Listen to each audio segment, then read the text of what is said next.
Just south of the United States and north of Guatemala is Mexico, a fact which I'm sure all of you know. However, most people don't know that much about Mexico. There are caricatures of Mexico, and many people are familiar with some of the tourist areas, but that's about it. In reality, Mexico is one of the world's largest countries, and its unique geography has influenced its history and economy. Learn more about Mexico's physical, cultural, and economic geography on this episode of Everything Everywhere Daily.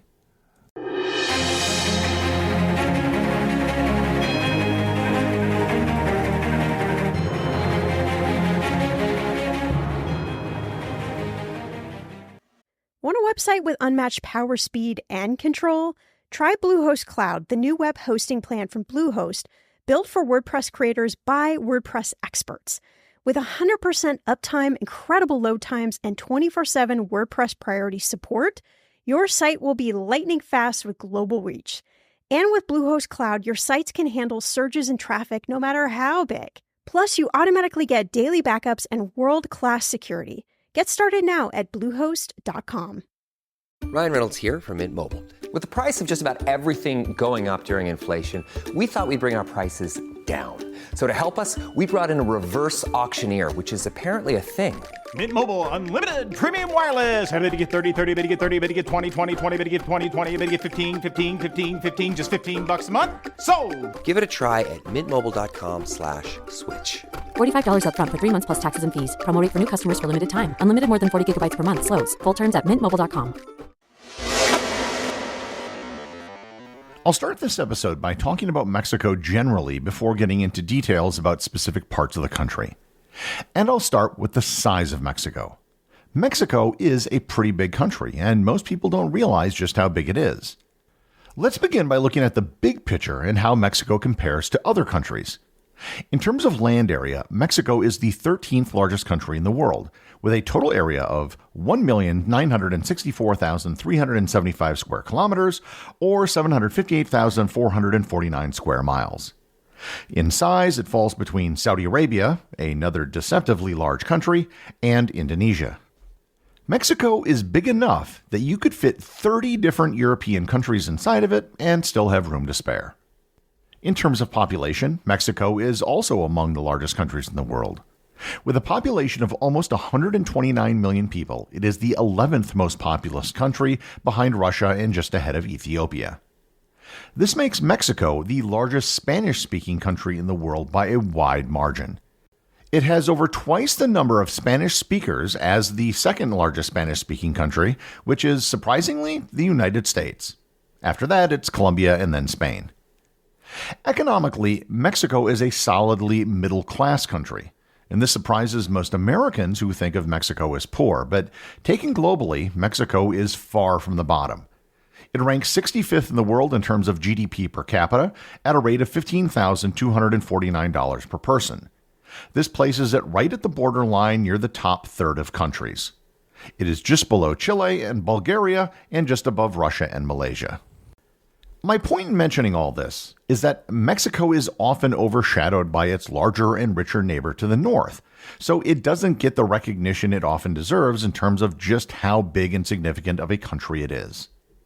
Now looking at Mexico by its parts, in the northwest is the Baja Peninsula, in the southeast is the Yucatan Peninsula, and the center is the majority of the country, which is a funnel-shaped section of land that goes from the border of the United States all the way down to the border of Guatemala. In terms of geology, almost all of Mexico lies on the North American tectonic plate along with the United States and Canada. The Caribbean plate lies just south of the Mexican border with Guatemala. The only part of the country that isn't part of the North American plate is the Baja Peninsula. The peninsula is part of the Pacific plate, and it is very slowly moving past the North American plate. This is part of the same tectonic plate that Southern California is a part of. At some point, probably millions of years from now, the Baja Peninsula, along with Southern California, will become an island.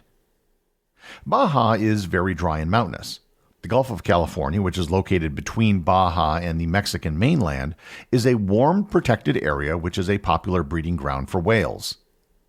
The Mexican mainland, which is the funnel-shaped part that comprises the vast majority of the country, is also very mountainous.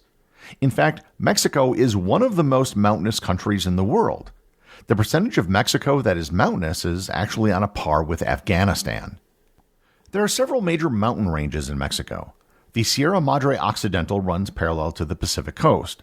The Sierra Madre Oriental is on the other side of the country, running roughly parallel with the coast along the Gulf of Mexico.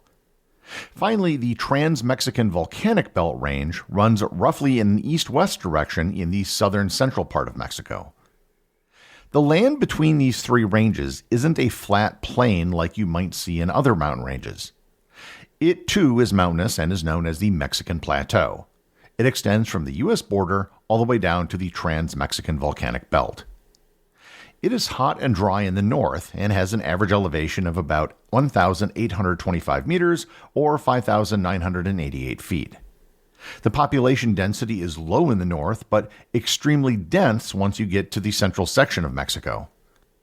While there are a few large cities in the north, more on that in a bit, by far the densest population center lies in central Mexico. This is the region that houses the capital of Mexico City. Mexico City is the largest city in North America, and its metropolitan area is the fifth largest in the world, behind Tokyo, Delhi, Shanghai, and Sao Paulo.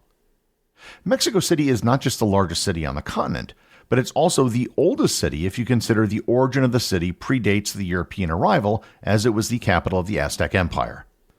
The fact that Mexico is so mountainous and so much of it is uninhabitable has led it to become a very urban country. Mexico has 10 cities with a population over 1 million people.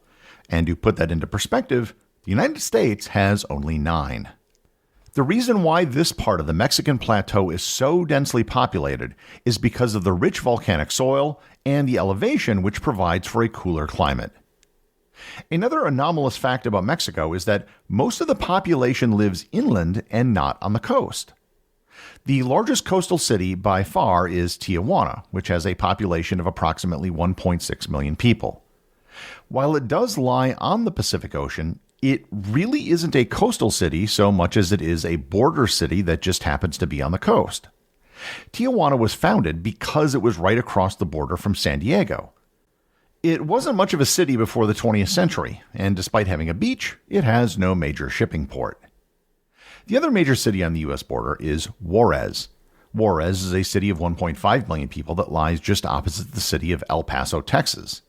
As with Tijuana, the city exploded in the 20th century as it was able to take advantage of the economic ties with the United States. Other than Tijuana, Acapulco is the only other major city on the Pacific coast, and it is only the 27th largest city in Mexico. Acapulco is one of the cities that lies on a very narrow Pacific coastal plain that sits between the Sierra Madre Occidental Mountains and the sea. Over on the coast of the Gulf of Mexico, there's a similar story.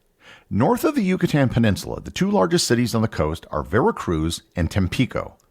Veracruz is the 33rd largest city, and Tampico is the 63rd largest. An interesting fact about Veracruz: Mexico has been invaded multiple times, and most of those invasions have all come through Veracruz. The Gulf coastal plain is the largest plain in Mexico. It extends along the length of Mexico's Gulf Coast and flows into the Yucatan. You don't see huge cities on the East Coast until you get down to the Yucatan Peninsula. The Yucatan is very different than the rest of Mexico. The Yucatan is relatively flat, gets plenty of rainfall, and is covered in a lush forest, as opposed to most of the rest of the country, which is dry and elevated. One of the defining characteristics of the Yucatan is the limestone that makes up most of the rock. And this limestone is pockmarked with over 10,000 sinkholes known as cenotes. The cenotes expose groundwater below the surface, and these cenotes served as sources of fresh water for the Maya people who lived there for centuries.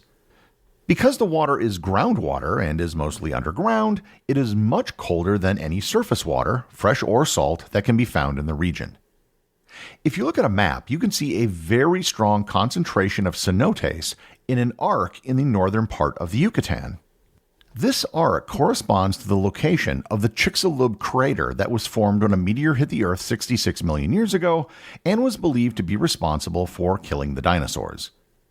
The Yucatan is home to the largest city on the Gulf of Mexico, Cancun. Cancun and much of the coastal area in the Yucatan has become a popular tourist destination, and much of what foreigners think about Mexico entirely comes from people visiting Cancun and the surrounding region. There are several geographical highlights within Mexico that are worth mentioning. Copper Canyon is one of the world's largest canyons, located in the Sierra Madre Occidental Mountains in the state of Chihuahua. This vast canyon system is actually a series of 6 interconnected canyons and is longer and deeper than the Grand Canyon in the United States. Another notable canyon is the Sumidero Canyon, which is located in the south of the country in the state of Chiapas. The canyon is a dramatic geological formation carved by the Grijalva River over millions of years. The canyon features towering vertical walls that rise up to 1,000 meters or 3,300 feet above the river, creating a breathtaking and imposing landscape. The Monarch Butterfly Biosphere Reserve, located in the states of Michoacan and Estado de Mexico, is a UNESCO World Heritage Site known for hosting one of the world's most remarkable natural phenomena, the annual migration of millions of monarch butterflies. Each year, these butterflies travel up to 3,000 miles from Canada and the United States to overwinter in the Oyamel fir forests of this reserve. The spectacle of millions of butterflies clustering on tree branches draws visitors and researchers from around the world. And, of course, there are also volcanoes. The Trans-Mexican Volcanic Belt has many active and inactive volcanoes. Two of the most famous and iconic volcanoes are Popocatépetl and Iztaccíhuatl. Popocatépetl is an active stratovolcano and Iztaccíhuatl is a dormant volcano with a silhouette resembling a sleeping woman, and they're steeped in Aztec mythology symbolizing the tragic tale of two lovers. Of course, we can't forget Paricutin. I've previously done an entire episode on Paricutin, but it's a volcano that appeared out of nowhere in 1943 and now stands 2,800 meters or 9,200 feet tall. Where there are volcanoes, there are also earthquakes. Mexico has had its share of major devastating earthquakes over the years. The main earthquake belt extends along the tectonic plate boundary off the coast of Baja and then across the Trans-Mexican Volcanic Belt. There have been dozens of major earthquakes over the last century that have resulted in the deaths of thousands of people. But there has been one very strange coincidence regarding earthquakes in Mexico over the last 40 years, and that coincidence is the date of September 19th. On September 19th, 1985, a magnitude 8.1 earthquake off the coast devastated Mexico City, causing thousands of deaths and significant damage to infrastructure. On September 19, 2017, a magnitude 7.1 earthquake struck near the town of Rebozo in the state of Puebla, killing hundreds of people. Finally, on September 19, 2022, a magnitude 7.6 earthquake struck off the coast of the state of Michoacan, again causing serious damage and causing the deaths of many. Many people now believe that September 19th has become a cursed day in the country. Mexico is a very big, geographically diverse country. Its size is often overlooked because of its neighbors, but it is one of the largest countries on Earth, and it is one of the most culturally significant countries in the Spanish-speaking world. The executive producer of Everything Everywhere Daily is Charles Daniel. The associate producers are Benji Long and Cameron Kieffer.